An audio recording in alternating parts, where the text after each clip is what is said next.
This is the story of Emmett Till.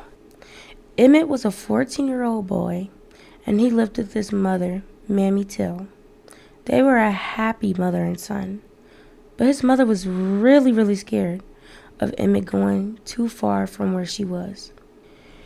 She did not like what was going on in society, but Emmett was a very brave boy and bright. He would brighten up a room with a smile, but what happened next will change a whole generation. Emmett and his mom were going to the store to get him a new wallet. Emmett was not the type to do any harm to anybody. The mindset Emmett had was so happy. He was ready to go to Mississippi and see his aunts, his uncles, and his cousins. So his mom took him shopping to take with him. His mom warned him that some people in Mississippi are not all that nice. And so Emmett tried his best to be a good kid. The next morning, Emmett was getting up on the train. Before he got on, he gave his mother his ring to keep it safe for him when he got home. And nobody thought that Emmett's last words would be "I love you" to his mama. But Emmett kissed her goodbye and got on the train. His mama prayed and cried while the train was pulling off that her son would be okay. A couple hours later, Emmett arrived in Mississippi. Emmett was so excited to see his family, so they took him to the house before they all went to work, and Emmett got settled. They went to their job and picked crops and earned their money. Emmett thought it was boring, but he made the best out of it. Made his cousins laugh. After they were done, they went to the store to get some candy. They told Emmett to sit outside, and they wouldn't take long. Emmett got bored. He went in there to buy a pack of bubble gum, and he walked up to the counter and he saw a beautiful lady. Emmett told the white lady that she looked like a superstar, and the lady was scared of the boy for no reason. But that was just racism back then. His cousins walked in to see her going to get a gun, and they all ran out. Before that happened, Emmett whistled at the lady. They sped home as fast as they could.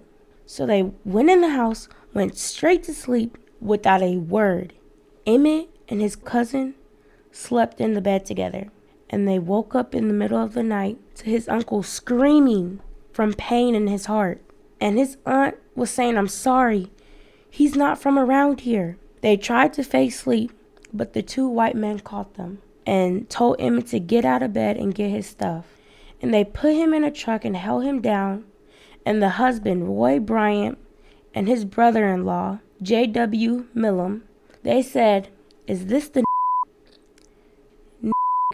a strong word that means a lot to people?"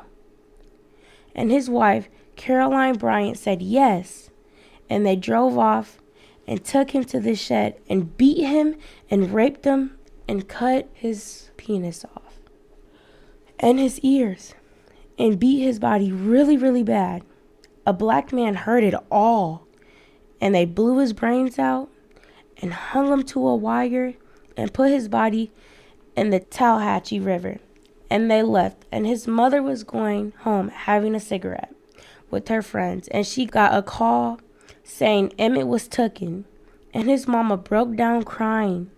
The next morning, she was heading down to Mississippi, and she started planning the funeral, and she wanted to show the world what they did to her poor baby's body. He was beaten, his face was huge. You couldn't recognize him. You couldn't recognize the person that he was. It's going on 2024, and this baby still deserves justice. Everybody needs to see and look at what they did to this baby. He was murdered, and he needs justice till this day. So does his mother. My name is Heavenly, and this is my story.